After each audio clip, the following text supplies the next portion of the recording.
பெரியோர்களே, தாய்மார்களே, ஜோதிட ஆர்வலர்களே அனைவருக்கும் வணக்கம். உங்கள் முனைவர் TSR ராமகிருஷ்ணன் பேசுகின்றேன்.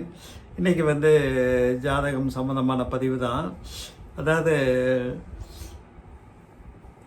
தாய் மாமன் உதவி, பாசம், பிரியம் யாருக்கு கிட்டும்? அதுக்கு என்ன காரணம்? ஒரு குழந்தைக்கு தாய் தந்தை தான் A to Z என்றாலும் சில பேருக்கு மட்டும்தான் அந்த தாய் மாமனுடைய உதவி தாராளமாக கிடைக்கும். தாய் மாமனை குறிக்கக்கூடிய கிரகம் புதன். சந்திரன் என்பது ஒரு ஜாதகத்தில் தாயை குறிக்கும் கிரகம். தாய்க்கு அண்ணனான தாய் மாமனை புதன் குறிக்கும்.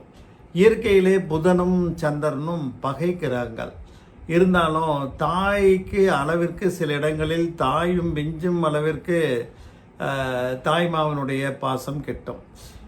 ஜாதகத்தில் லக்னாதிபதியும் புதனும் பகை பெறாமல் இரண்டு கிரகங்களும் ஜாதகத்திலே நல்ல வலுவாக இருந்தால், சுபகிரக தொடர்புகள் இருந்தால், ஜாதகருக்கு புதன் திசை நடக்கும்போது தாய் மாமனுடைய முழு ஆதரவும் ஒத்துழைப்பும் கிட்டும்.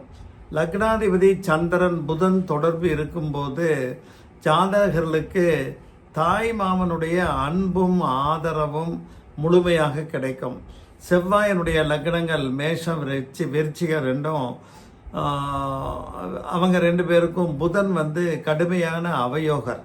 அதனால் இயற்கையாகவே மேஷ விருச்சிக லக்னங்களுக்கு மற்ற லக்னங்களை விட தாய் மாமனின் அன்பும் ஆதரவும் ஒரு பகுதி குறைவாக தான் கிடைக்கும்.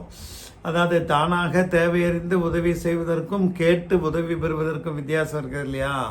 அதனால தான் ஜாதகத்தில் புதன் மிக வலு குறைந்து செவ்வாயினுடைய தொடர்பில் இருக்கும்போது தாய் மாமனுடைய உதவி அவ்வளவாக கிடைக்காது.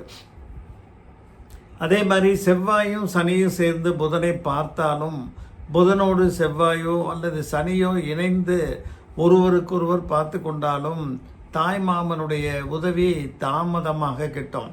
ஏன்னா சனி பகவான் செவ்வாயோடு சேர்ந்திருந்தாலும், புதனை பார்த்தாலும், இல்லை புதன் செவ்வாய் இருந்து சனி இணைந்திருந்தாலும் அந்த உதவி தாமதமாகத்தான் கிட்டும்.